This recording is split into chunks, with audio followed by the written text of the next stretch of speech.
Also, while I was under there, a spider jumped on my leg and I peed everywhere. I think that's my pee. I think I pissed right there.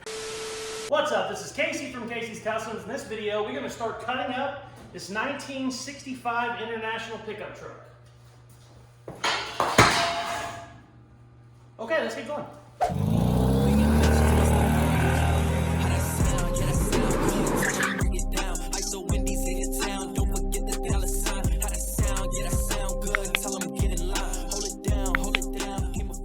In this video, we are going to be modernizing this 1960s International truck. My customer loves this truck. It's been in his family, I think, since it was new. I think his great-grandpa bought it. He wants to start driving it, and it's time to update it because it's all original, stock suspension.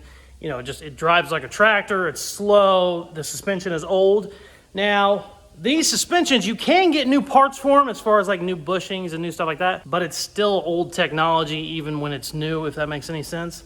So, Pudding's Fab Shop here on YouTube. He's a buddy of mine, Jacob. I asked Jacob, I said, what did you use for his? I think he has like 4 of these Internationals. He's kind of known as an international guy. He said an 80s Caprice, 80s Impala. That's what my customer found. So I'm gonna show some video here of me stripping that Impala. When my customer brought these to me, he actually brought me 2 cars. He brought me the truck and an Impala. I stripped the Impala, took everything I wanted. Got the motor, got the front suspension, got the rear end, also got a bunch of brake parts, brake booster, all that stuff. So basically we can use all of that to make this truck ride like an 80s Impala, which they ride great, they're perfect. This is essentially, you can also do like a Camaro subframe. A lot of guys do, an 80s Camaro subframe, 70s Camaro. This is essentially the same setup. The Caprice wasn't a ton different.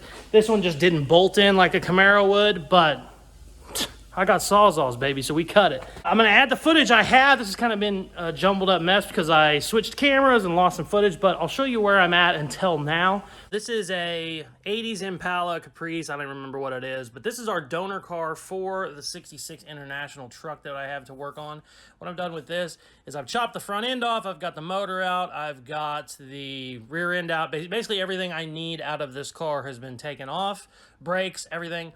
What we're gonna do now is transfer all this newer modern stuff to the International truck. So I'm getting ready to do some dumb shit, and naturally whenever you're gonna do dumb shit, you should get the camera out.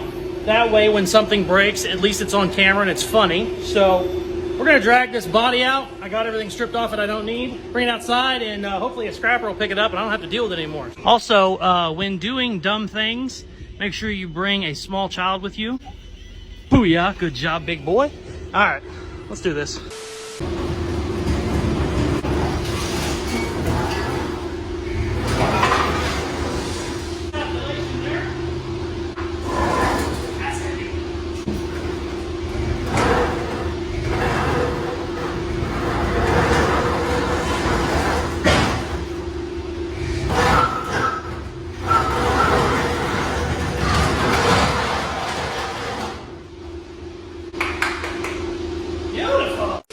To finish cutting the front suspension off of this truck, I got it roughly marked where I need.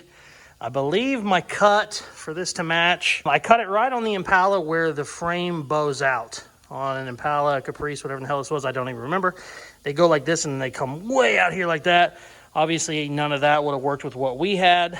So I cut it right before the curve, and I believe my measurements means I need to go back here, but I'm not gonna make that final cut yet. I've cut all this crap loose, and I think I'm gonna go ahead and just cut up here for now, and then we'll start trimming it back until where it needs to be. But I wanna cut it back here so I can get the bulk of this outside so the scrappers can pick it up, because I don't need it, and I'm gonna do the same thing with the rear end whenever I'm done with that. So the goal today is to get all of the stuff stripped off of this truck, and somebody can pick it up for free. I already have the motor and transmission out there. Bada bing. Let's get to cutting.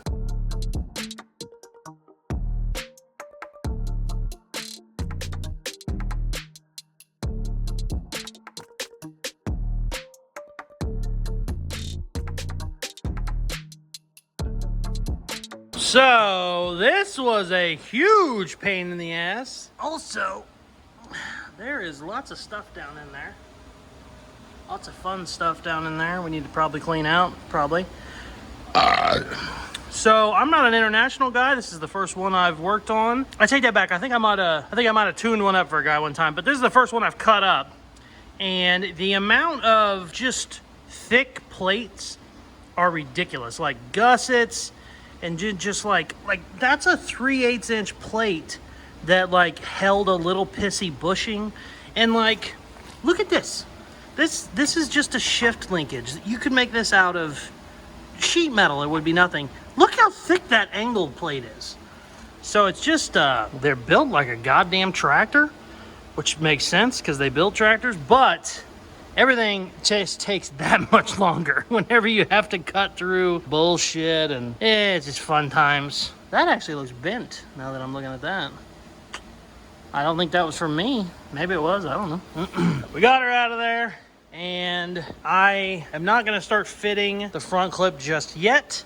Like I said, I'm making a scrap pile today. That's what our goal is. So we're gonna get this rear end out, and the shocks are junk, and I think the exhaust is junk, but I'll double check when I'm in there. And we'll see the leaf springs, the bushings actually look pretty new. So I think someone might have put newer leaf spring bushings on it. We're leaving a leaf spring rear end back here anyway, so I'm gonna check those, and if they look okay, we'll just run them, and if they end up being shitty, we'll switch them out. I guess Pudding told me that I think a 87 to 93 Chevy 1500 truck will bolt right in basically. So that's nice. You can run a newer leaf, be a lot softer. But like I said, these bushings actually look newer. So I think they might have got replaced. But it's a leaf spring either way. We're gonna get this rear end out of here, and these old shitty shocks and the freaking brake bullshit. And hopefully we'll get the rear end and shit outside, and then I will call some scrapper to come pick this crap up. So I'm rambling because it feels really good to sit. I'm tired. My kid jumped in the bed with us last night, and he just kicked the hell out of me all night, little bastard. So I'm dragging ass today. But let's get to work.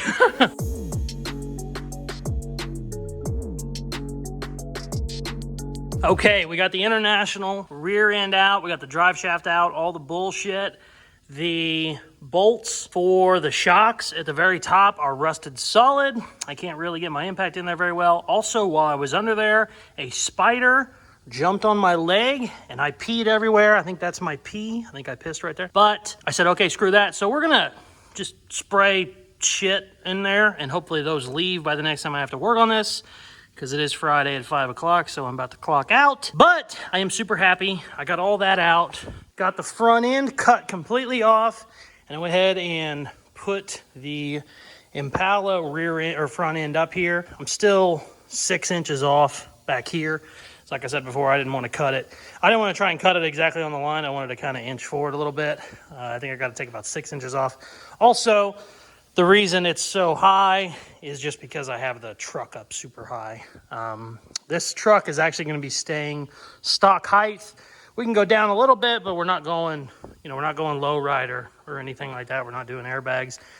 We just want it to run and drive a lot nicer than it used to. So I'm just going to be butting those up. So whenever it comes time to get this front end mounted, I'm going to drop that down to the same height. And it should be exactly where it was at stock, which is nice.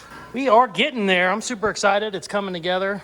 I think I will probably, I ordered new perches to put the modern rear end under the old one, but they're not here yet. But whenever it comes time for that, oh, here it's upside down. Whenever it comes time for that, we're gonna have to cut these old coil spring mounts off, and then we will put our leaf spring perches up here.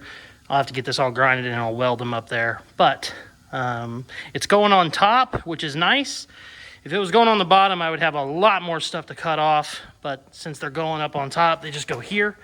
I can leave that, and I'll probably actually end up using these back mounts for my shocks, which will be nice. And honestly, I could even run them up front if I needed to, since there's a front mount. But I'm gonna leave all that on there because it's not gonna hit anything, it's not in the way, and it's just not gonna matter. I thought originally I might have to cut these off, but I got all kinds of room up in there, so I should be fine on those. But I got the purchase ordered. Whenever those come in, we will start on that. Funny story. Rear end, drive shaft, all kinds of random bullshit. Front end, old engine, transmission from the International. Put it on Facebook, free scrap for anybody that wants to come. I had 3 guys here in like 15 minutes. Love that shit. So I got all the old stuff already out of here, and we can start worrying about putting the new stuff together. I think I also have to do, yes, actually I know I do. I also have to do floor panels in this, and they don't make an international floor pan, so we're gonna tackle that whenever we get the framework done. So good news for the next video, I got these perches in. What we'll do is cut the old spring mount off and put those perches in. I got U-bolts coming. They're supposed to be here next week though. And we also got the plate for the frame. This is a 3/16 inch plate, which is actually a little bit thicker than the frame that we cut.